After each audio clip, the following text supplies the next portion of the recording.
Hello students, तो कैसे हैं आप सब। Welcome to 5Chem classes.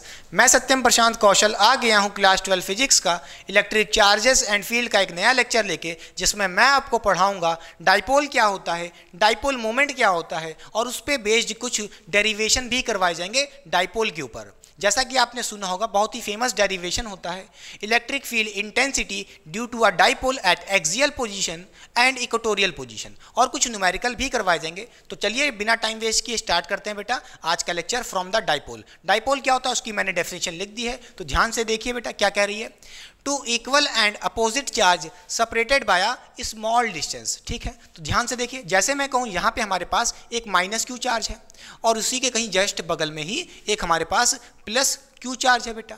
जैसा कि आपको दिख रहा होगा, ये दोनों चार्जेस कैसे हैं, इक्वल इन मैग्नीट्यूड है। ये चार्ज भी क्यू है, ये चार्ज भी क्यू है। तो वही तो मैंने कहा, two equal and opposite charge. देखिए ये इक्वल तो हैं और अपोजिट इन नेचर भी है बेटा। ये माइनस है, ये प्लस क्यू चार्ज है, और इनको सेपरेट किया गया है बाय स्मॉल डिस्टेंस। इनके बीच में जो डिस्टेंस होगा वो बहुत छोटा होना चाहिए, तभी ये दोनों चार्जेस हमारे क्या कहलाएंगे, डाइपोल कहलाएंगे बेटा। ठीक है, अगर यहाँ पे 2q होता और यहाँ पे मान लो q होता, या कह लो यहाँ 3q होता, यहाँ पे q होता, तो ये चार्जेस डाइपोल नहीं कहलाएंगे। समझ गए, equal in magnitude and opposite in nature और separated by a small distance. इनके बीच में डिस्टेंस बहुत ही छोटा होना चाहिए। इनके बीच में बेटा जो डिस्टेंस होता है वो कहीं एमस्ट्रॉन्ग में होता है, नैनोमीटर में होता है, माइक्रोमीटर में होता है। बहुत छोटी सी डिस्टेंस होती है, 10⁻⁹ मीटर, बहुत छोटी सी डिस्टेंस। समझ गए कि समझ गए, तभी हम कहेंगे ये चार्जेस कैसे हैं, डाइपोल में है बेटा। समझ गए। अच्छा, अब बात करें इनके डिस्टेंस की, वो कैसे निकालते हैं, ध्यान से देखिए। अगर मैं कहूँ इन दोनों चार्जेस के बीच का जो पॉइंट है, मिड पॉइंट, उसको नाम दे देते हैं ओ बेटा। तो अगर मैं बात करूँ ओ से लेकर के इस माइनस क्यू तक की डिस्टेंस की, इसको बोलते हैं बेटा एल। क्या बोलते हैं, इस डिस्टेंस को एल बोल लेते हैं। और ओ से प्लस क्यू तक की डिस्टेंस क्या बोलते हैं, हम लोग मान लेते हैं एल है। ठीक है भाई, दोनों कैसे हैं, मिड पॉइंट है बेटा, तो ये एल होगा तो ये भी एल होगा। अच्छा, अब मैं बात करूं इन दोनों चार्जेस के बीच की टोटल डिस्टेंस कितना है, भाई एल प्लस एल कितना होगा, 2l होगा। अब सोचोगे भाई हमने ये क्या किया, सीधे कह देते कि इनके बीच की जो डिस्टेंस है 2l ना हो करके हम सीधे l भी तो कह सकते थे, x भी कह सकते थे, d भी कह सकते थे। हाँ भाई कह सकते थे, कोई दिक्कत नहीं है, मगर ऐसा ही ट्रेंड चलता आया है। आपके स्कूल के टीचर ने पहले भी कई सारी फिजिक्स की बुक में ऐसे ही पढ़ाया गया है। ठीक है, ऐसी प्रथा चली है और उस प्रथा को मैं भी भुक्तभोगी हूँ, मैं भी ऐसी कंटिन्यू कर रहा हूँ, कोई दिक्कत की बात नहीं है। ठीक है, तो आइए देखते हैं बेटा, सुनिए फिर से। मैंने O से इस चार्ज तक कह दिया डिस्टेंस L है, और इस O से फिर से इस चार्ज तक डिस्टेंस L है। तो टोटल डिस्टेंस क्या है बिटवीन द चार्जेस, 2l है बेटा। ठीक है, नोट करने वाली बात ये थी। अच्छा, अब मैं बात करूं, हमने डाइपोल पढ़ लिया है तो डाइपोल मोमेंट भी तो पढ़ना पड़ेगा। तो आइए बात करते हैं डाइपोल मोमेंट क्या होता है। तो हेडिंग लगा लीजिए सबसे पहले बेटा, डाइपोल मोमेंट। ठीक है,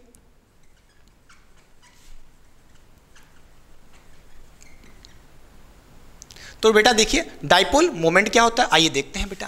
डाइपोल मोमेंट क्या होता है, इसको हम P से रिप्रेजेंट करते हैं। क्या से, P से रिप्रेजेंट करते हैं बेटा। और निकालने का तरीका क्या होता है, अगर मैं P की वैल्यू निकालना चाहूँ डाइपोल की, तो कैसे निकालोगे बेटा, इसको निकालने का तरीका होता है, चार्ज को मल्टीप्लाई कर दो डिस्टेंस बिटवीन द चार्जेस। ठीक है, डिस्टेंस बिटवीन द चार्जेस कितना है बेटा, 2l है। अच्छा, तो हम चार्ज को यानी कि Q को, ठीक है, मल्टीप्लाई कर देंगे distance between the charges. Distance कितना बेटा, l प्लस l कितना है, 2l।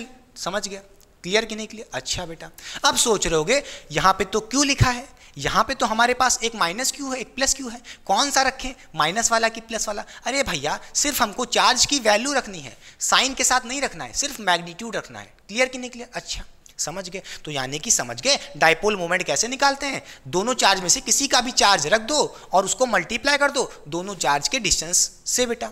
क्लियर कि नहीं क्लियर। और दोनों चार्ज के बीच का डिस्टेंस कितना है बेटा, l प्लस l, और टोटल डिस्टेंस 2l से मल्टीप्लाई कर देंगे चार्ज को, डाइपोल मोमेंट आ जाएगा। ठीक है, नोट करने वाली बेटा बात यह है कि जो डाइपोल मोमेंट होता है ये एक वेक्टर क्वांटिटी है। क्या है, एक वेक्टर क्वांटिटी है। वेक्टर क्वांटिटी इसका मतलब क्या है, इसके पास कुछ मैग्नीट्यूड होगा, वो इस फॉर्मूले से निकाल लेंगे, और कुछ डायरेक्शन भी होगा। तो डायरेक्शन किस डायरेक्शन में होगा बेटा, जल्दी देखिए बेटा। डाइपोल मोमेंट क्या है, एक वेक्टर क्वांटिटी है, तो इसके पास डायरेक्शन भी होगा। तो डाइपोल मोमेंट का जो डायरेक्शन होता है बेटा, वो माइनस क्यू चार्ज से प्लस क्यू चार्ज होता है। कहाँ से, नेगेटिव चार्ज से प्लस क्यू चार्ज तक होता है। बोलिए, नेगेटिव से पॉजिटिव चार्ज के तरफ होता है बेटा। क्लियर कि नहीं क्लियर। तो अगर मैं बात करूं डाइपोल मोमेंट के डायरेक्शन की बेटा, क्या डायरेक्शन की बात करूं तो आप कहोगे क्या, बोलिए नेगेटिव टू पॉजिटिव चार्ज, क्या नेगेटिव टू पॉजिटिव चार्ज के बीच में होगा, बोलिए नेगेटिव से पॉजिटिव चार्ज की तरफ होगा, समझ गए? हाँ बेटा, ये होता है डाइपोल मोमेंट। तो अब चलिए पढ़ते हैं electric field intensity due to a dipole at axial position. ध्यान से देखिए बेटा, ये हमारे पास यहाँ पे एक डाइपोल रखा है। अब हम मान लेते हैं कोई पॉइंट होगा, ठीक है, यहाँ पे कहीं दूसरा, कहीं इस डाइपोल से कहीं यहाँ पे कहीं हमारे पास मान लो ये पॉइंट है बेटा P, ठीक है। अब अगर मुझे इस डाइपोल से इस पॉइंट P पे नेट इलेक्ट्रिक फील्ड इंटेंसिटी निकालनी हो तो उसी का डेरिवेशन करना है। तो आइए पढ़ते हैं बेटा, मिटा दें, चलिए क्लियर हो गई बात। चलिए तो बच्चों हम लोग ने डाइपोल पढ़ लिया है, तो चलिए पढ़ते हैं electric field intensity due to a dipole at axial position. जैसा कि आपको दिख रहा होगा, ये हमारे दोनों चार्जेस कैसे हैं, डाइपोल हैं बेटा। डाइपोल क्या होते थे, equal and opposite charge separated by a small distance. तो हमें इस डाइपोल के द्वारा एक एक्सियल पॉइंट पे इलेक्ट्रिक फील्ड इंटेंसिटी बतानी है बेटा। एक्सियल लाइन की अगर मैं बात करूं, ये हमारी जो लाइन दिख रही है, अगर मैं इसको स्ट्रेट कर दूं तो ये क्या है, हमारी एक एक्सियल लाइन है, एकदम straight line passing from the dipole बेटा। क्लियर कि नहीं क्लियर? अच्छा, अगर मैं इस पे एक पॉइंट की बात करूं, मान लेता हूं लेट से ये पॉइंट P है, और इस पॉइंट P पे मैं कहूं कि what is the electric field intensity due to this dipole बेटा, तो आपको यही कैलकुलेट करना है आज के लेक्चर में बेटा। ठीक है, डाइपोल तो पढ़ लिए हैं, अब हमें क्या करना है, इस पॉइंट P पे इस डाइपोल के द्वारा इस एक्सियल पॉइंट पे इलेक्ट्रिक फील्ड इंटेंसिटी कैलकुलेट करनी है। क्या फॉर्मूला होगा, डराइव करना है बेटा। ठीक है, तो सबसे पहले मैं डराइव करूंगा, साथ ही साथ मेरे साथ ही आप लोग अपने कॉपी में लिखते चलेंगे, तभी ये पोर्शन आपको अच्छे से क्लियर होगा बेटा। ठीक है, तो मैंने क्या कहा था, अगर मेरा बेटा ये डाइपोल है, अगर मैं इसके मिड पॉइंट की बात करूं, वो क्या था, O था बेटा। ठीक है, और O से इस माइनस Q तक डिस्टेंस क्या था, मान लेते हैं L है।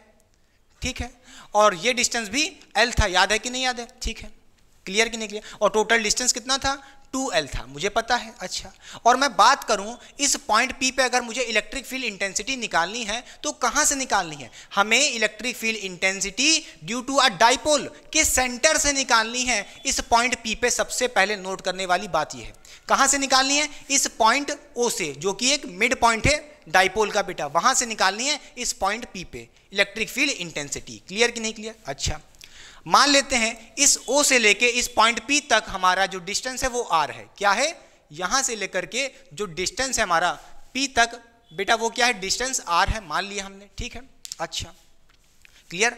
अच्छा बेटा, अब मैं पूछूं कि मैं अच्छा नाम दे दूं इस माइनस Q को चार्ज फर्स्ट, और इसको नाम दे देता हूं चार्ज सेकेंड बेटा। क्लियर? तो अगर मैं पूछूं चार्ज फर्स्ट से इस पॉइंट P तक डिस्टेंस क्या है बेटा, तो आप क्या कहोगे, चार्ज फर्स्ट से इस P तक डिस्टेंस क्या है, तो आप बड़े आराम से कह दोगे बेटा ये R है और ये डिस्टेंस L है, तो यहां से लेकर के ये पूरा डिस्टेंस कितना हो जाएगा, R प्लस L हो जाएगा। क्या हो जाएगा, R प्लस L हो जाएगा। इसमें कोई दिक्कत नहीं बेटा, समझ गए? अच्छा, इस सेकंड चार्ज से प्लस Q चार्ज से इस पॉइंट P तक ये डिस्टेंस कितना होगा, आप कहोगे ये डिस्टेंस कितना होगा, जल्दी बताइए बेटा, बोलिए भाई। ये डिस्टेंस पूरा कितना है, R है, उसमें से L माइनस कर लोगे तो ये डिस्टेंस कितना बच गया, R माइनस L बेटा। कितना बचा ये डिस्टेंस, R माइनस L बेटा। ठीक है, कहाँ से, Q चार्ज से प्लस Q चार्ज से इस P तक, समझ गया? अच्छा, समझ गए बेटा, क्लियर? अच्छा, अब ये बताइए कि होगा क्या, ये माइनस Q चार्ज जो कि एक फर्स्ट चार्ज है, क्या है, एक नेगेटिव चार्ज है, तो इसमें से क्या होगा, इसमें इलेक्ट्रिक फील्ड इन्वर्ट जाएगी। ये सब मैं प्रीवियस लेक्चर में पढ़ा चुका हूँ बेटा। अगर माइनस Q चार्ज होता था तो मैंने बताया था इलेक्ट्रिक फील्ड इन्वर्ट जाएगी।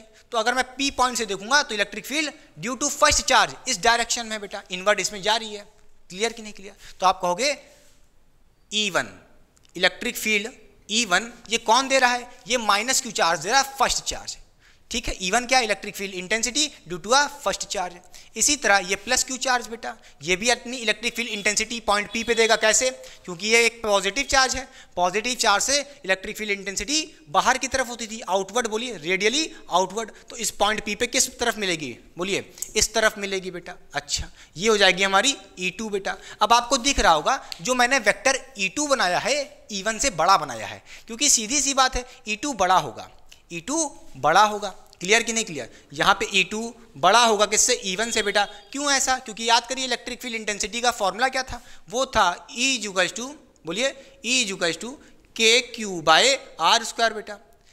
जो इलेक्ट्रिक फील्ड इंटेंसिटी थी वो इन्वर्सली प्रोपोर्शनल थी स्क्वायर ऑफ डिस्टेंस। डिस्टेंस बढ़ा दोगे तो इलेक्ट्रिक फील्ड इंटेंसिटी कम हो जाएगी। अब ध्यान दीजिए, ये E1 को देखिए, ये कौन दे रहा है? E1 इलेक्ट्रिक फील्ड कौन दे रहा है? ये माइनस क्यू चार्ज। ये बेटा कितना दूर है इससे, इस पॉइंट पी से, देखिए R प्लस L इतना दूर है। क्लियर? तो बेटा डिस्टेंस बढ़ाओगे तो E1 की वैल्यू कम हो गई। क्लियर? अच्छा E2 देखिए, E2 कौन दे रहा है? ये plus Q charge, second charge. यहाँ से यहाँ तक का डिस्टेंस देखिए R माइनस L, बहुत छोटा सा डिस्टेंस है, तो उसकी वजह से डिस्टेंस छोटा होगा तो इलेक्ट्रिक फील्ड इंटेंसिटी बड़ी होगी, तो E2 बड़ा हो गया। क्लियर? अच्छा, इसका मतलब ये E2 माइनस E1। अगर मुझे इस पॉइंट P पे नेट इलेक्ट्रिक फील्ड निकालनी हो तो आप क्या कहोगे इसके लिए? आप कहोगे अगर मुझे नेट इलेक्ट्रिक फील्ड निकालनी है, E नेट, कैसे निकालेंगे बेटा? ये करेंगे E2 माइनस E1 बेटा। क्या करेंगे? E2 minus E1। क्यों? क्योंकि खुद सोचो बेटा, E2 बड़ा है, E1 छोटा सा है, ट्र, ये बड़ा है, ट्र ट्र, ठीक है, तो E2 माइनस E1। क्लियर बेटा? समझ गया।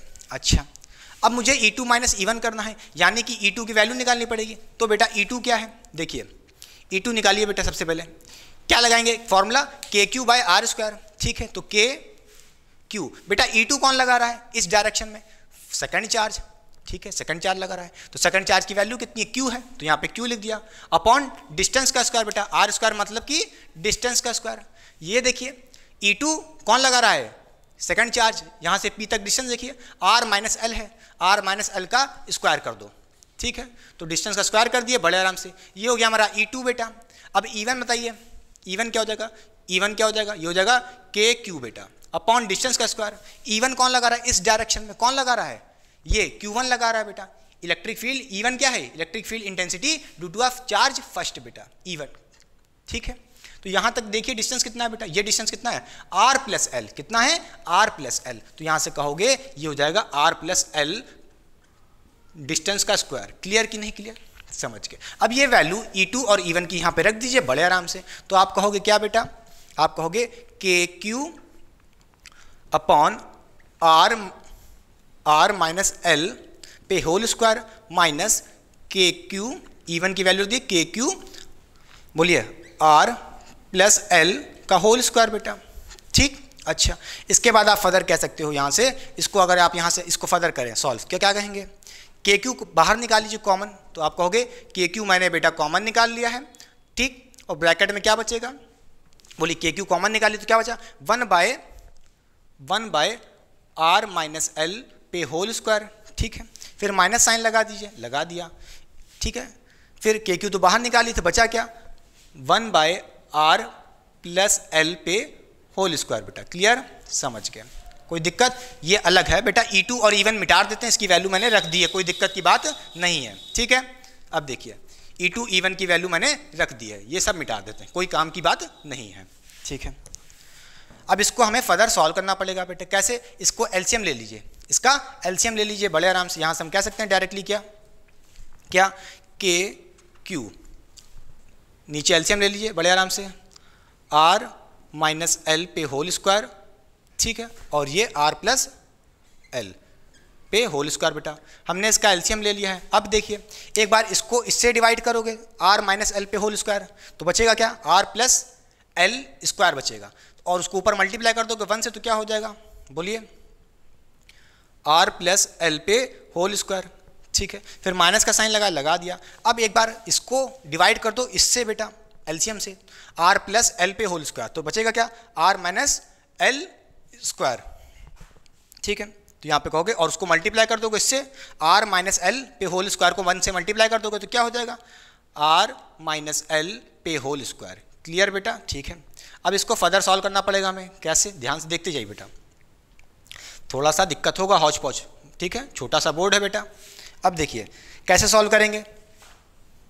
अब यहाँ पे देखिए, यहाँ पे हम कहेंगे R प्लस एल पे होल स्क्वायर क्या होगा बेटा? आप कहोगे R square plus L square plus 2RL बेटा। A प्लस बी पे होल स्क्वायर फॉर्मूला लगा दो, ठीक है, ये आ जाएगा। फिर माइनस क्या कर देंगे? माइनस कर देंगे क्या? R माइनस एल पे होल स्क्वायर, तो क्या हो जाएगा बेटा? ब्रैकेट लगा के R square plus L square minus 2RL बेटा। क्लियर? ठीक है। अब देखिए बेटा, ये हो गया, ठीक है। अब देखिए बेटा, एक बात बताना चाहूँगा, पहले ध्यान दीजिए, ये माइनस ब्रैकेट के साथ लिखा है बेटा, तो अगर ये मैं इस माइनस को अंदर भेज दूँ, मल्टीप्लाई कर दूँ, तो साइन अंदर का चेंज हो जाएगा, जो भी ब्रैकेट के अंदर है। तो यहाँ से ब्रैकेट हटा के मैं सारा साइन चेंज कर दूंगा, ठीक है। इस ब्रैकेट, इस माइनस को मैंने मल्टीप्लाई कर दिया, तो यहाँ माइनस आ गया, और यहाँ प्लस था तो साइन चेंज हो जाएगा, माइनस हो जाएगा, और यहाँ प्लस माइनस था तो यहाँ प्लस हो जाएगा। नोट करिएगा बेटा, ठीक है। मैंने डायरेक्टली कर दिया ताकि स्पेस की कमी ना हो, ठीक है। ये हो गया। अब देखिए नीचे क्या वैसा, ये एलसीएम बचा था, ये एलसीएम बचा था, इसको समझिए। आइए, अगर मैं इसको r minus l whole square, फिर लिखा है मल्टीप्लीकेशन में r प्लस एल का होल स्क्वायर, अगर मैं इसको क्या मान लूँ, a मान लूँ, r माइनस एल को a मान लूँ और r प्लस एल को b मान लूँ, तो आप क्या कहोगे, ये हो जाएगा a स्क्वायर मल्टीप्लाई में ये हो जाएगा बेटा b स्क्वायर। थोड़ा समझिएगा, ठीक है।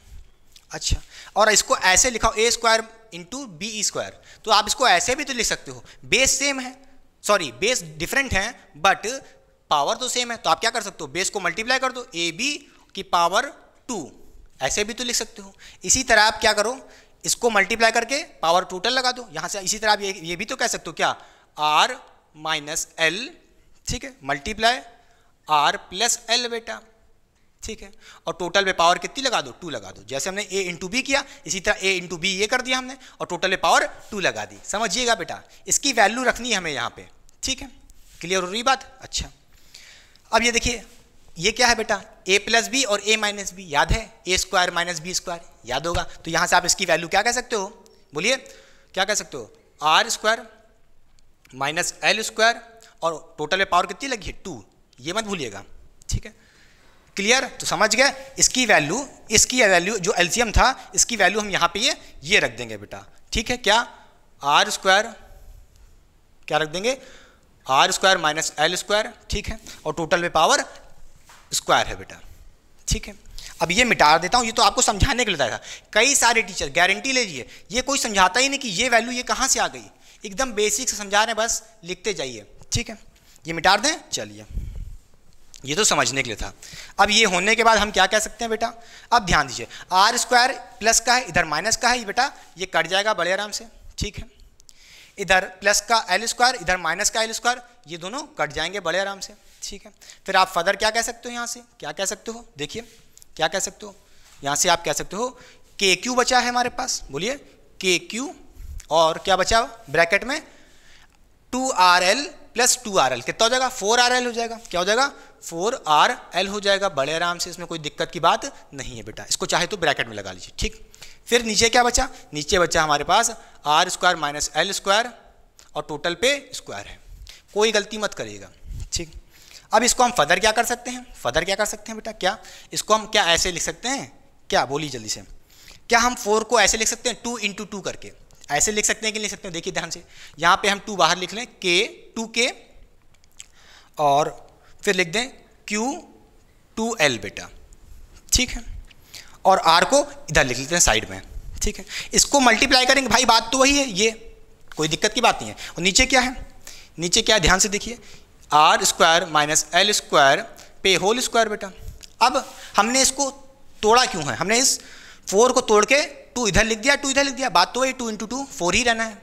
मगर इससे फायदा क्या होगा, याद करिए आपने पढ़ा था क्या, मोमेंटम, क्या dipole moment P equals to Q into 2L, याद है, charge into distance between the charge, distance between the charge कितना था, L प्लस L 2L, यही तो हमारा डाइपोल मोमेंट होता था, याद करिए बेटा, डाइपोल मोमेंट होता था।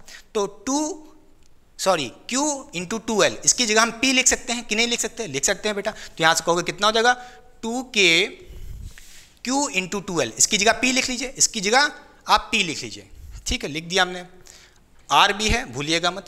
नीचे क्या है, आप ध्यान दीजिए, अब ध्यान दीजिए, नोट करने वाली बात क्या है बेटा, जो ये R डिस्टेंस है, सेंटर से लेके O से, डाइपोल के सेंटर से लेके इस P पॉइंट तक डिस्टेंस है, ये R की वैल्यू बहुत बड़ी है।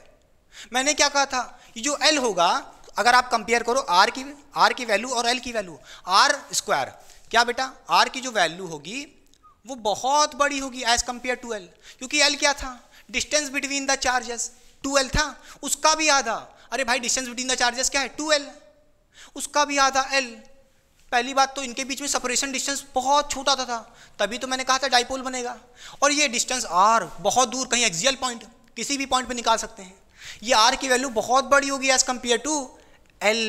तो आप क्या करना, r की वैल्यू को निगलेक्ट कर लो, r की वैल्यू टेंड्स टू जीरो कर जाएगी, सॉरी l की वैल्यू, r की वैल्यू बहुत बड़ी है एज कंपेयर टू l की वैल्यू जीरो टेंड्स हो जाएगी। तो आप क्या करोगे यहाँ पे, मान लो कि जो l की वैल्यू है इसको आप जीरो मान सकते हो, समझ गए। तो बचेगा क्या, आर स्क्वायर बचेगा और उसके ऊपर पावर 2 वो भी है बेटा, तो कहोगे r की पावर 2 है और उसके ऊपर पावर एक और है मल्टीप्लिकेशन, तो क्या हो जाएगा r की पावर 4 हो जाएगा। समझ गए कि नहीं समझ गए। अच्छा, अब ये r कट जाएगा, यहाँ पे 3 बचेगा, तो फाइनल जो अपना आंसर आएगा वो क्या हो जाएगा, 2kp अपॉन में r की पावर 3 बची है, r की पावर 3 बची है। आई होप आपको समझ में आ गया होगा, यही अपना फाइनल आंसर है। What is the net electric field intensity at point P, 2kp by r cube. क्या आया बोलिए, इसको मिटा दें। चलिए अब देखिए अपना फाइनल आंसर क्या है बेटा, देखिए जल्दी से, net electric field intensity at point P क्या आई है, 2kp, जल्दी लिखिए 2kp अपॉन r क्यूब बेटा, ठीक है, इसको पहले नोट करिए, ठीक है। अच्छा, P क्या है बेटा, एक डाइपोल मोमेंट है, P क्या है बेटा, यहाँ पे डाइपोल मोमेंट है। डाइपोल मोमेंट का डायरेक्शन क्या बताया था मैंने, क्या बताया था, नेगेटिव चार्ज से पॉजिटिव चार्ज तक। तो आप ऐसे दिखा भी सकते हो कि डाइपोल का डायरेक्शन क्या है बेटा, नेगेटिव से पॉजिटिव, ठीक है, क्योंकि ये वेक्टर क्वांटिटी था, समझ गए। अच्छा, अब नोट करिएगा एक बात और, मैंने क्या कहा था, E2 बड़ा है E1 से, इसका मतलब क्या है, नेट इलेक्ट्रिक फील्ड इधर खिसक के जाएगी, E1 बहुत छोटा, E2 बहुत बड़ा, इसको E2 खींच ले जाएगा इस तरफ, बोलो हाँ या ना। तो नेट इलेक्ट्रिक फील्ड इंटेंसिटी किस डायरेक्शन में होगी, इस डायरेक्शन में। समझ गया कि नहीं समझ गया। इसका मतलब ये है कि नेट इलेक्ट्रिक फील्ड डेंसिटी किस डायरेक्शन में होगी, इस डायरेक्शन में, ई नेट। क्लियर कि नहीं क्लियर, मतलब E2 माइनस E1 करोगे तो नेट इलेक्ट्रिक फील्ड इंटेंसिटी किस डायरेक्शन में होगी, इस तरफ। और एक बात नोट कर लीजिए, डाइपोल का डायरेक्शन और नेट इलेक्ट्रिक फील्ड का डायरेक्शन सेम होता है। मैंने E2 और E1 की बात नहीं की, मैंने नेट इलेक्ट्रिक फील्ड इंटेंसिटी के डायरेक्शन की बात की है। ये इस तरफ, तो डाइपोल भी देखिए इस तरफ। ये बात नोट कर लीजिए बेटा, नोट करने वाली बात है यहाँ पे। क्लियर। अच्छा, नेट इलेक्ट्रिक फील्ड का डायरेक्शन इस तरफ है, तो डाइपोल का भी डायरेक्शन सेम है बेटा, उसी के डायरेक्शन में। ठीक, कोई दिक्कत नहीं बेटा, पक्का समझ में आया डेरिवेशन। कुछ नहीं किया, बड़े आराम से मैंने सॉल्व कर दिया है, इसको नोट कर लीजिए। क्लियर, चलिए समझ गए, मिटा दें। चलिए अब पढ़ते हैं नया डेरिवेशन, दूसरा वाला, ठीक है। चलिए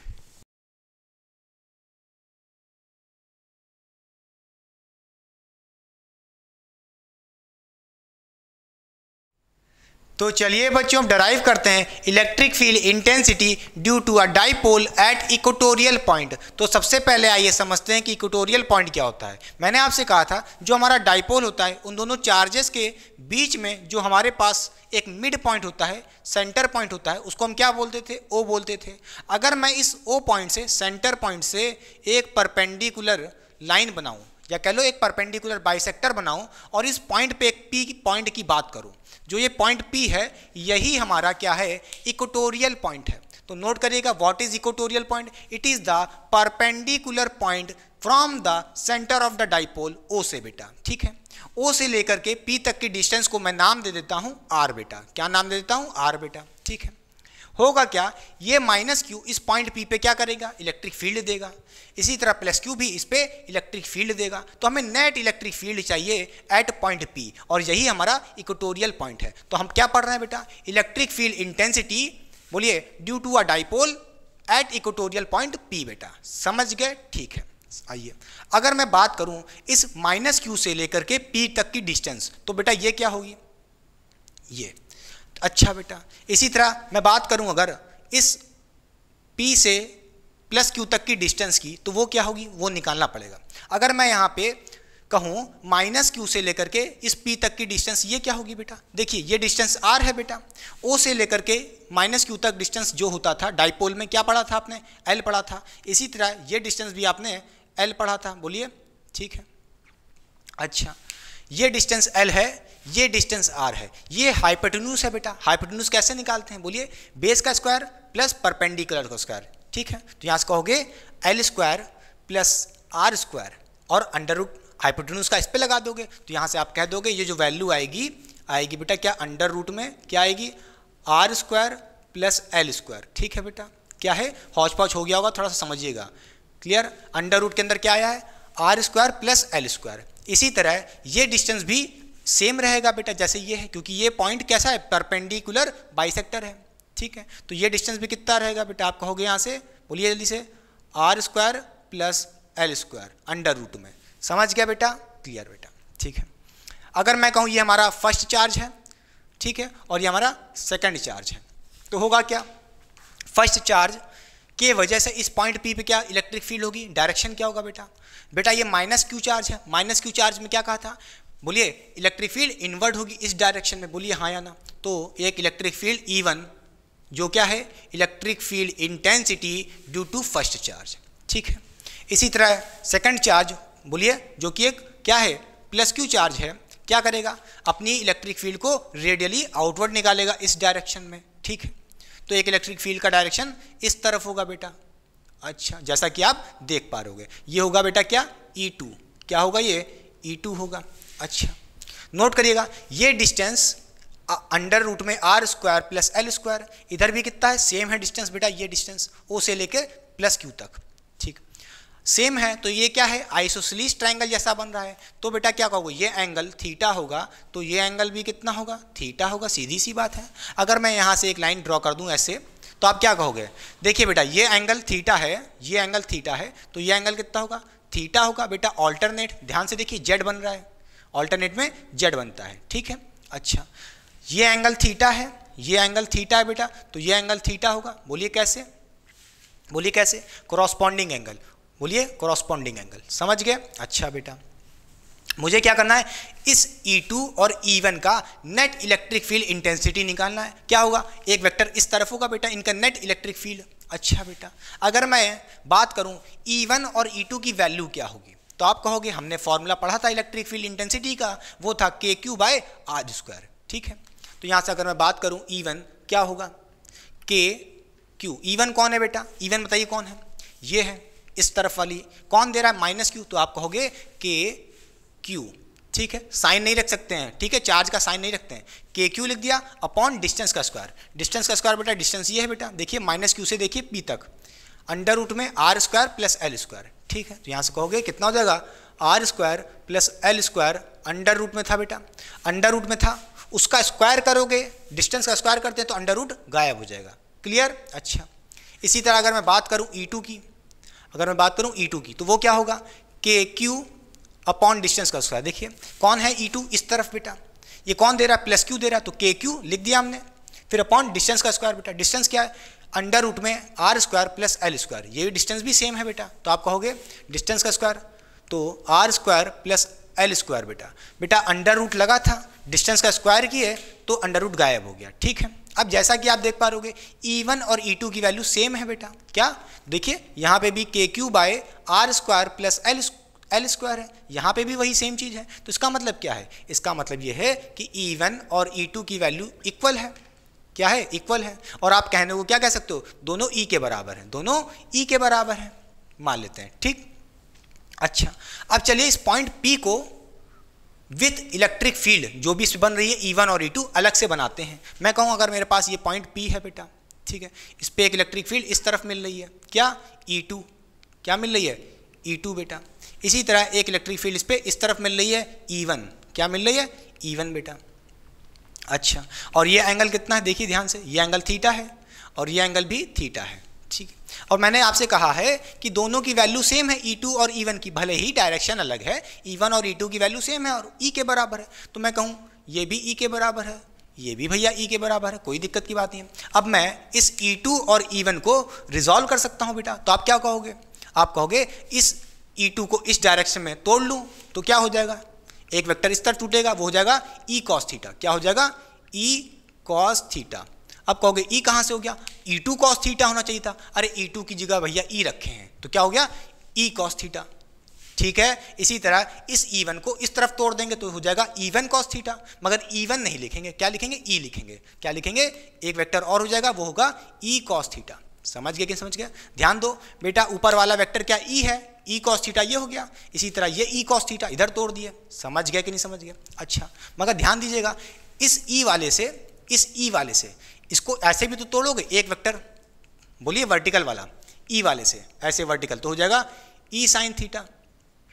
ठीक है, लिखने को आप E2 sin थीटा भी लिख सकते हो, क्यों लिखना? अच्छा नहीं लग रहा ना, ठीक है। चलो फिर इसी तरह ये E1 था, E1 का हमने ऐसे तोड़ा E cos थीटा, और एक हो जाएगा E बोलिए sin थीटा। क्लियर कि नहीं क्लियर? समझ गए? जैसा कि आप देख पा रहे E sin theta equal vector opposite in direction, एक ऊपर एक नीचे, ये दोनों कैंसिल हो जाएंगे। क्या? कैंसिल हो जाएंगे। क्लियर कि नहीं क्लियर? अपोजिट में एक दूसरे को काट देंगे। अच्छा, अब मैं बात करूं जो E cos थीटा और E cos थीटा दोनों का डायरेक्शन एक तरफ है, तो यही हमारा नेट इलेक्ट्रिक फील्ड की वैल्यू मिलेगी। ठीक है, तो यहां से अगर मैं बात करूं नेट इलेक्ट्रिक फील्ड इंटेंसिटी की बात करूं तो आप कहोगे क्या बेटा? E cos theta plus E cos theta. ठीक है, तो आप क्या कहोगे? 2E cos theta. डायरेक्ट कह दें? चलो अच्छा देख लो, E cos theta plus E cos theta दोनों को ऐड पीटा, E cos थीटा दोनों को मैंने पीटा, तो कितना मिल जाएगा? जल्दी बताइए। 2E cos थीटा बेटा, बड़े आराम से। ठीक है, हमने पढ़ा है। क्लियर? 2 इंटू ई क्या है? ई क्या है बेटा? देखिए ई किसके बराबर है? E1 ये कह लो या E2 कह लो, किसी की वैल्यू रख दो, दोनों की सेम वैल्यू है E1 और E2 की। चलिए E1 की रख देते हैं हम, क्या है? KQ, बोलिए ई की वैल्यू रखिए KQ upon R square plus L square बेटा। ठीक है, ये हमने ई रख दिया। अब cos थीटा की वैल्यू क्या रखेंगे? ठीक है, तो आइए cos थीटा अलग से निकाल लेते हैं। अगर मैं बात करूं cos थीटा की, तो आप देख सकते हो बेटा cos थीटा क्या होता है? Base upon hypotenuse. बेस क्या होगा? देखिए ये थीटा है हमारा, ये थीटा है। इस ट्रायंगल को देखिए बेटा, इस ट्रायंगल को देखिए, इस ट्रायंगल को देखिए, -Q P और O, इस ट्रायंगल को देखिए, तो आप कहोगे बेटा क्या? बेस अपॉन हाइपोटेन्यूज होता है। बेस क्या है? L है, तो बेस L लगती है, अपॉन हाइपोटेन्यूज क्या है बेटा? अंडर रूट में क्या है? बोलिए जल्दी से, R square plus L square. Clear बेटा? ठीक है, अब यहाँ से हम फाइनली इसकी वैल्यू और थोड़ी सॉल्व कर सकते हैं। क्या? देखिए यहाँ पे जो अंडर रूट है उसको हटा के हाफ लिख सकते हैं, पावर लिख सकते हैं। तो यहाँ से हम कह सकते हैं R square plus L square, under root हटा देंगे और पावर पे हाफ लगा देंगे। क्लियर? समझ गया बेटा? क्या हो जाएगी? पावर हाफ हो जाएगी। ठीक है, ये हमारी cos थीटा की वैल्यू आ जाएगी। क्लियर? अच्छा, अब ये cos थीटा की वैल्यू क्या रखनी है? L by R square plus L square whole की पावर हाफ। समझ गए? अब ये वैल्यू cos थीटा की यहाँ पे रख दीजिए, क्या है? L upon R square plus L square bracket में होल की पावर हाफ। ठीक है, अच्छा, अब जैसा कि आप देख पा रहे होंगे यहाँ से हम ऊपर सिंप्लीफाई कर सकते हैं। क्या? KQ 2L को एक साथ लिख लेते हैं। क्या? 2L को मैंने एक साथ लिख लिया, इस 2 को इसके साथ जोड़ दिया L के साथ, तो 2L हो गया। थोड़ा सिंप्लीफाई कर रहे हैं, ध्यान दीजिएगा। फिर अपॉन में क्या रहेगा बेटा? अब ध्यान दीजिए, देखिए R square plus L square bracket लगा लीजिए। ठीक, अब देखिए यहाँ से आप क्या कह सकते हो बेटा? यहाँ से आप कह सकते हो क्या? R square plus L square, अगर मैं कहूँ उसकी पावर कितनी होगी? 1 होगी। ठीक है, मान लो। और देखिए बेस सेम है, R square plus L square, इधर भी क्या है? R square plus L square. ठीक, यहाँ पे आप क्या करोगे बेटा? हाफ और 1 को जोड़ दो, बोलिए 1 और हाफ को जोड़ दो पावर को, तो आप क्या कहोगे? यहाँ से आप कह सकते हो क्या? R square plus L square. ठीक है, हाफ, देखिए हाफ की पावर और 1 जोड़ दोगे तो कितना मिलेगा? 3/2 मिलेगा। कितना मिलेगा? 3/2 मिलेगा। समझ गए? अच्छा बेटा, क्लियर हो गई बात। अब यहाँ से हम क्या कह सकते हैं? हमने क्या फर्दर पढ़ा था? ये हमारा ई नेट का फॉर्मूला आ गया, पहले तो नोट कर लीजिए। ये हमारा नेट इलेक्ट्रिक फील्ड इंटेंसिटी जो इस डायरेक्शन में, किस डायरेक्शन में? नेट इलेक्ट्रिक फील्ड डायरेक्शन किस तरह है? नेट इलेक्ट्रिक फील्ड डायरेक्शन इस तरफ है बेटा, और इसकी वैल्यू क्या है? आपने देखा ये है। ठीक, फर्दर भी सिंप्लीफाई कर सकते हो। कैसे? ध्यान दीजिए बेटा, अगर मैं कहूँ, हमने पढ़ा था क्या बेटा? जो ये डिस्टेंस R होगा, ये डिस्टेंस O से लेकर के P, ये बहुत दूर होगा। ये भैया पुदुकू सा L, छोटा सा L, भैया डाइपोल के बीच में जो डिस्टेंस होता था बहुत ही छोटा होता था। अरे वो डाइपोल ही क्या जिसके बीच का डिस्टेंस बड़ा हो, यानी कि L बड़ा हो। L बहुत छोटा होता है भाई, L बहुत छोटा होगा इससे, R से, तो यहाँ से हम कह सकते हैं कि R बहुत बड़ा है एज कम्पेयर टू L, तो हम कह सकते हैं कि L की जो वैल्यू है वो टेंड्स टू 0 कर दो। क्या कर दो? 0 कर दो। ठीक है, पहले तो ये फॉर्मूला नोट कर लीजिए बेटा और याद कर लीजिए। ठीक, अच्छा, अगर हम यहाँ पे L की वैल्यू 0 कर देंगे तो भैया फाइनल फॉर्मूला क्या बनेगा? फाइनल फॉर्मूला क्या बनेगा? तो ध्यान से देखिए क्या बनेगा, ध्यान से देखिए। तो यहाँ से आप कह सकते हो क्या? ई नेट क्या आ जाएगा? बोलिए, अब देखिए K Q 2L। देखिए Q इंटू 2L क्या था? बोलिए डाइपोल मोमेंट था P के बराबर। यहाँ से आप कह सकते हो क्या? K P डाइपोल मोमेंट लिख दिए। ठीक है बेटा, और अपॉन में क्या है? L 0 हो चुका है, तो क्या करना पड़ेगा? सिर्फ R बचा है, R स्क्वायर बचा है, R स्क्वायर और उसकी पावर 3/2 मल्टीप्लाई कर दोगे R स्क्वायर इंटू 3/2। ठीक है, तो क्या आ जाएगा यहाँ पे? R की पावर, बोलिए R की पावर 3 आ जाएगी। समझ गए बेटा? कोई दिक्कत नहीं। ठीक है, तो यहाँ पे कितना देगा? R की पावर 3 आ जाएगी। तो ये हमारी net electric field intensity due to a dipole at equatorial point P क्या आ गई है? KP/R³। और कौन सी है ये? इक्वेटोरियल वाली है बेटा। कौन सी? इक्वेटोरियल वाली। ठीक है, समझ गए? नोट करिए पहले। अच्छा बेटा, मिटा दें। हमने याद करिए एक्सियल पॉइंट पे क्या निकाली थी? याद करिए हमने एक्सियल पॉइंट पे क्या निकाला था? हमने net electric field intensity eight axial point क्या निकाला था? वो याद करिए। वो हमने निकाला था ई नेट, बोलिए कहाँ पे? एक्सियल पॉइंट पे। क्या निकाला था? एक्सियल पॉइंट पे क्या निकाला था हमने? बताइए। 2kp क्या था? 2kp अपॉन R³ बेटा। ठीक है, अच्छा समझ गए। अच्छा नोट करिएगा बेटा, जो हमारी यहाँ पे नेट इलेक्ट्रिक फील्ड इंटेंसिटी आ रही है इक्वेटोरियल पॉइंट पे, ठीक है, इस तरफ है, और जो हमारा डाइपोल मोमेंट है किस तरफ है? देखिए, ये नेगेटिव चार्ज, ये पॉजिटिव चार्ज, तो डाइपोल का डायरेक्शन क्या होगा? नेगेटिव से पॉजिटिव। अरे बाप रे बाप, ये क्या हो गया? नेट इलेक्ट्रिक फील्ड इंटेंसिटी इस डायरेक्शन में है, इस तरफ है, और डाइपोल इस तरफ है। उल्टा हो गया इस बार। याद करिए, एक्सियल पॉइंट में डाइपोल मोमेंट का डायरेक्शन था इधर, और नेट इलेक्ट्रिक फील्ड का भी डायरेक्शन इधर था। दोनों सेम डायरेक्शन में थे। याद रखिएगा, याद रखिएगा, फिर बोल रहा हूँ, नेट इलेक्ट्रिक फील्ड इंटेंसिटी और डाइपोल का जो मोमेंट का डायरेक्शन था एक्सियल वाले केस में दोनों सेम डायरेक्शन में थे, मगर यहाँ पे इक्वेटोरियल केस में नेट इलेक्ट्रिक फील्ड इंटेंसिटी इस तरफ मिल रही है और डाइपोल मोमेंट इस तरफ मिल रहा है। बोलिए क्लियर कि नहीं क्लियर? नोट कर लीजिएगा ये बात। अच्छा, फॉर्मूला देखिए बेटा, यहाँ पे net electric field intensity for axial point जो हमने पढ़ा था वो ये आया था 2kp/R³। पहले रटिए बेटा, ठीक है। इसी तरह net electric field intensity eight axial point P क्या पढ़ा हमने? kp/R³ बेटा। और जैसा कि आप देख पा रहे होगे, जो एक्सियल की नेट इलेक्ट्रिक फील्ड इंटेंसिटी आ रही है वो इसकी डबल है इक्वेटोरियल की। देखिए यहाँ पे 2 मल्टीप्लिकेशन में, इसका मतलब क्या है? आप यहाँ से कह सकते हो क्या बेटा? यहाँ से आप कह सकते हो नेट इलेक्ट्रिक फील्ड इंटेंसिटी किसकी? एक्सियल वाले की।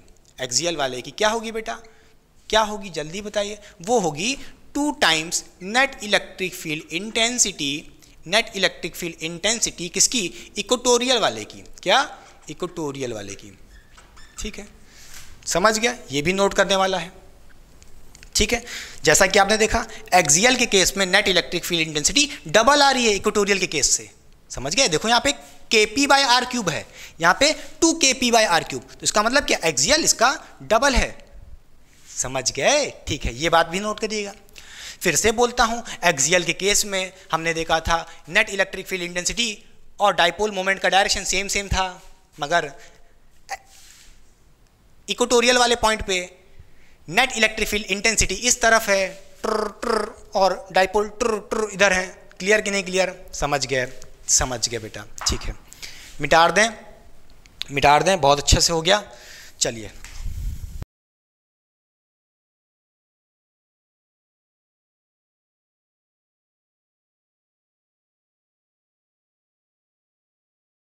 तो चलिए बच्चों रिवाइज कर लेते हैं दोनों डेरिवेशन की समरी। हमने क्या क्या पढ़ा था बेटा? हमने एक्सियल में क्या पढ़ा था? नेट इलेक्ट्रिक फील्ड इंटेंसिटी और डाइपोल मोमेंट दोनों सेम डायरेक्शन में थे, या कह लो पैरेलल थे, और निकालने का तरीका क्या था? Net electric field intensity eight axial point 2kp/R³ बेटा। ठीक है, इसी तरह इक्वेटोरियल पॉइंट की मैं बात करूँ तो आपने क्या देखा था? आपने देखा था नेट इलेक्ट्रिक फील्ड इंटेंसिटी इस डायरेक्शन में थी और डाइपोल मोमेंट इस डायरेक्शन में था, हाँ या ना? दोनों एंटी पैरेलल है। कैसे हैं? एक इस डायरेक्शन में, एक इस डायरेक्शन में, ठीक है, अपोजिट डायरेक्शन कह लो या एंटी पैरेलल इन नेचर है। अच्छा, अब मैं बात करूँ इसकी net electric field intensity for equatorial point, तो कैसे निकालते हैं? Kp/r³। कैसे निकालते हैं बेटा? Kp/r³ बेटा। यहाँ चाहे तो आप इक्वेटोरियल लिख सकते हैं, ठीक है। अच्छा, और आपने ये भी देखा कि भाई एक्सियल वाली जो नेट इलेक्ट्रिक फील्ड इंटेंसिटी थी वो 2 टाइम्स क्या है? 2 Kp/r³ है, और यहाँ पे क्या है? Kp/r³। इसका मतलब क्या है? जो एक्सियल वाली इलेक्ट्रिक फील्ड इंटेंसिटी होगी नेट, वो किसके बराबर होगी? 2 टाइम्स ऑफ इक्वेटोरियल बेटा, ठीक है, समझ गए बेटा? अच्छा, क्लियर? अच्छा, यहाँ पे आप लोग सोच रहे होगे के क्या है? के क्या है भाई? बता चुके हैं, कोलम्स कांस्टेंट है, और के की वैल्यू आपने पढ़ी होगी बेटा। इतना लंबा लेक्चर, कई सारे लेक्चर डाल चुके हैं, डायरेक्ट यहीं थोड़ी ना आ गया होगा। तो के की वैल्यू आपने पढ़ी होगी क्या? 1/4 पाई एप्सिलॉन नॉट, ठीक है, समझ गए बेटा? एप्सिलॉन नॉट है, इसका मतलब क्या है? मैंने कहा था जब हमारे डाइपोल किस में रखे होंगे? एयर या कह लो वैक्यूम में। कहाँ रखे होंगे? एयर या वैक्यूम में बेटा, ठीक है। अच्छा, क्लियर हो गई बात? अच्छा बेटा, एक बात और नोट करिएगा, अगर मैं बात करूं, ये तो हो गया मैग्नीट्यूड एक्सियल पॉइंट के लिए इलेक्ट्रिक फील्ड इंटेंसिटी का, इसी तरह इक्वेटोरियल पॉइंट का ये हो गया। अगर वेक्टर फॉर्म में बात करूं तो भाई हम यहाँ पे क्या कहेंगे? इस डाइपोल मोमेंट पे बस P लगा दे, ऐसे एरो लगा दो, वेक्टर बन गया। यहाँ पे भी हम कह सकते हैं कि अगर मैं इसको वेक्टर फॉर्म में लिखना चाहूँ तो यहाँ भी वेक्टर लगा देंगे। मगर दिक्कत क्या है? यहाँ पे दिक्कत ये है, यहाँ पे देखिए, यहाँ पे तो दोनों सेम डायरेक्शन में थे तो कोई दिक्कत नहीं है। अच्छा, मगर यहाँ देखिए, यहाँ नेट इलेक्ट्रिक फील्ड इंटेंसिटी इस तरफ है और ये इस तरफ है, दोनों अपोजिट नेचर के हैं। दोनों वेक्टर कैसे हैं? अपोजिट इन नेचर है, ठीक है, दोनों का डायरेक्शन अलग है, तो इसलिए यहाँ पे हम माइनस लगा देंगे। क्लियर? ठीक है बेटा, इसमें कोई डरने की बात नहीं है। तो सोच लेना, कभी आप देखो यहाँ पे माइनस कैसे आ गया, स्कूल की बुक में स्कूल वाले टीचर ने कराया होगा तो रोने लोगो बैठ के, हैं, समझ गए? और यहाँ चाहे तो के की वैल्यू भी रख सकते हो, क्या? 1/4 पाई एप्सिलॉन नॉट, यहाँ भी और यहाँ भी बेटा। पहले क्यों नहीं रखा था? क्योंकि भाई दिक्कत होती कैलकुलेशन में, फर्जी लेके चलते इतना लंबा अंक, समझ गए? अच्छा, तो चलिए बच्चों, पढ़ाई करते रहें, ऑल द वेरी बेस्ट। जितने डेरिवेशन कराने थे मैंने करा दिए क्लास 12 के लेवल पे। आप सोच रहे होंगे न्यूमेरिकल नहीं कराए, अरे बेटा इसमें न्यूमेरिकल नहीं बनेंगे। पहली बात समझिए, जो नेट इलेक्ट्रिक फील्ड इंटेंसिटी निकालने का तरीका था वो मैं पहले भी बता चुका हूँ अपने प्रीवियस लेक्चर में, ठीक है, इसी के जस्ट प्रीवियस लेक्चर में इलेक्ट्रिक फील्ड इंटेंसिटी और इलेक्ट्रिक फील्ड में, ठीक है। ये डेरिवेशन वाला पोर्शन था, मैंने करवा दिया है। आई होप आपको लेक्चर अच्छा लगा, तो पढ़ाई करते रहें। All the very best.